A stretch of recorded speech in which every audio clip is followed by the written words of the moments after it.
So, oh well, someday out in the future, you can fight the big fight. There's nothing to fight about. This is Dobbs Daily Devo, and I got advice that, well, you can fight later. There's nothing to fight about. There's nothing to fight about. It's just absolutely ridiculous.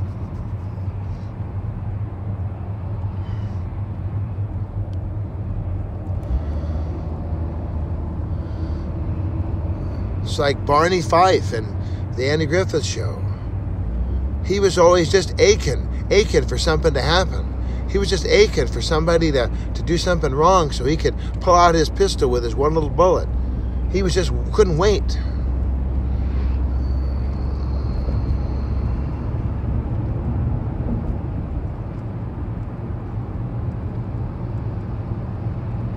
I think that this department, they are just, they must have nothing to do.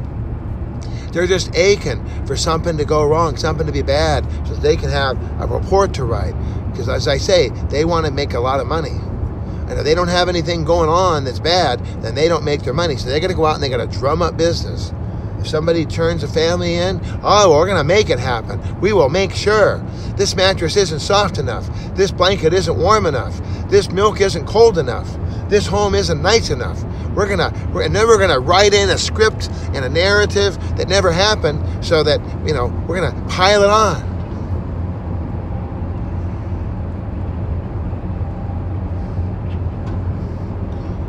I can see that in the last 3 months, if something happened, if there was some sort of incident, if there was some sort of situation, but oh no, there is no situation.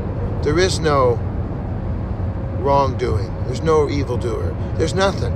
The world is quiet, peaceful. My son's moved off to Arizona. He's got a job. Love my son. My daughter, she's going to Panda Express. She's getting straight A's. She's the most awesome, strong young woman you'd ever want to meet. She's got friends on top of friends on top of friends. She's doing classes. She's doing silk classes where she dangles herself on the end of a string and wiggles around, and I don't know what she's doing. My daughter is an independent person. My son's an independent person. I don't have to micromanage him. I don't have to be on top of him. I don't have to do nothing. I just simply love them and support them.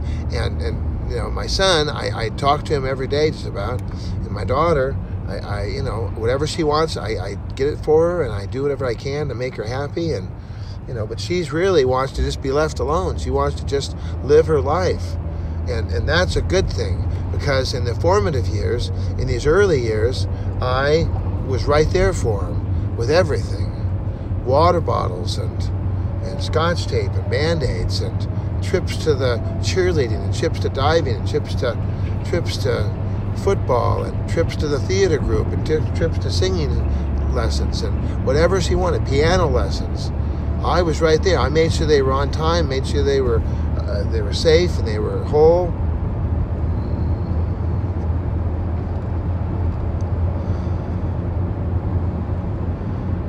Yeah, I'm obsessed right now about this because my whole world has been ripped to shreds.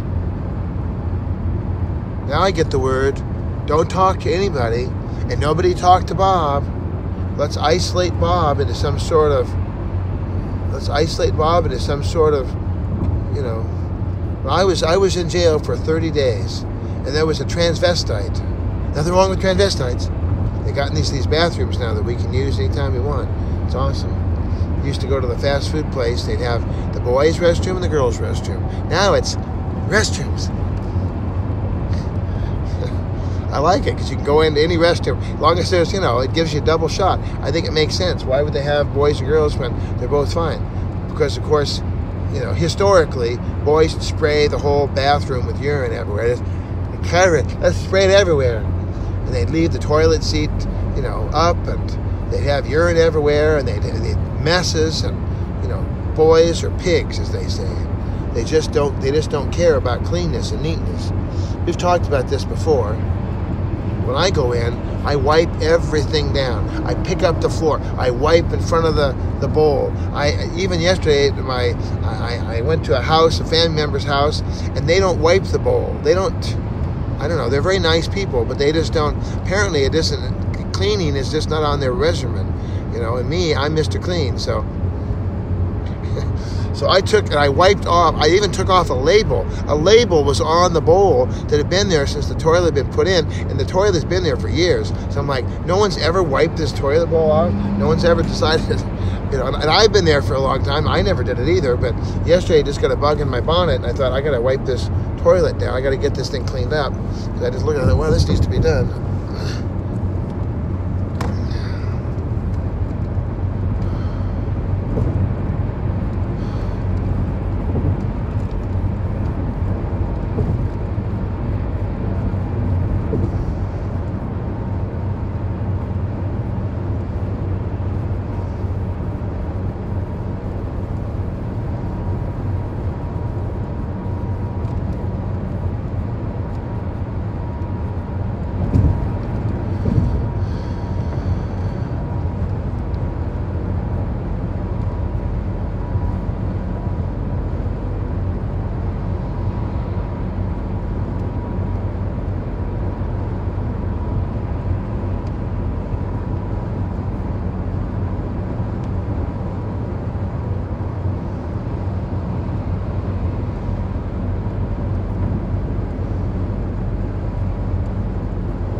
So I was in that jail for 30 days.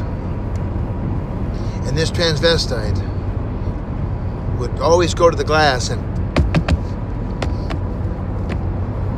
Because I'm always an easy target. That's why my mother named me Bob. Bob. Bob. I'm the scapegoat for any problems. If there's any problems in the world, just blame Bob. I guess that's a good thing, actually. I've always taken it as a bad thing, but, Jesus, he was the ultimate Bob. He was the sacrificial lamb for the world. And he took on all the sins of the world. So I suppose that, rather than fighting it, I should just admit it. Just say, okay, yeah, it's my fault. Yeah, you're right. I'm 100% responsible. Just start lying. Just start saying, oh yeah, oh yeah. Just blame old Bob. Because I'm like Jesus, so you can just throw all your sins on Jesus, on Bob. Throw it on old Bob. Problem is that I'm not holy. I'm not sinless. I do have sin in my life, and I don't need any extra sin. I already feel bad enough about all the sin I actually do have. I already feel bad about the sins I've already committed. So I'm not committing new sins. The Bible says that if anybody says he hasn't sinned, he's a liar. So I'm not saying I don't sin, but I'm certainly going from glory to glory. I'm certainly getting better and better. I'm certainly not where I was at age 33, and I'm so sorry for the sins of my 33rd year. I mean, that was the worst sin ever. It was just bizarre. Just Delafield. I think his name was Dr. Delafield. That was the name. Dr. Delafield or Delafield. He was the chain smoker. He could not stop smoking. Every minute he was just... There's an old country western song about this gal that, she just can't stop smoking. I'm going to go this way, I think. That was quite a radical shift of lanes here. But I decided I'm going to go by the team office and I'm going to try to get them something for the team office. There's the Orchard Supply.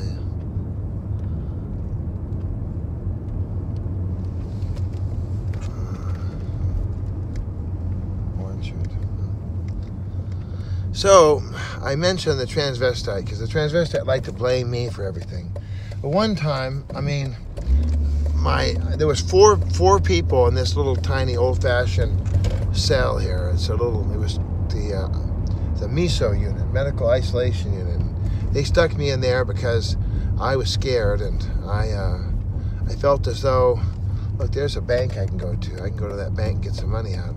So they put me in there for my own protection, basically. And there was a bunch of old guys. We were the old people. Another guy, he was in there because at Thanksgiving he was doing something on the computer, and some young person jumped up on his lap, and that turned into, a month or two later, and then he just was stunned. And another guy, he had messed up some paperwork, and he was in there, and then I was going over here for some reason. Oh, here it is, Wells Fargo. So and then there was the transvestite. So my buddy, he said that I could have his oatmeal or his scrambled eggs or whatever it was, because when you're in jail you do a lot of trading back and forth. Can I have some peanut butter? I'll give you some jelly. I'll give you a slice of bread for a piece of that tuna. I mean, you're just negotiating just to get. And then we always save our little peanut butter and jelly packets, and I was very, very lean and trim in the jail there. Well, I think his name was Ron. Ron, he said to me, "Hey Bob, you can have my biscuits and eggs, or whatever, And I said, "Oh, okay, all right, that sounds good." And so I was going to have the biscuits and eggs or whatever it was, because he said so. He said he didn't want it, he didn't like it, whatever.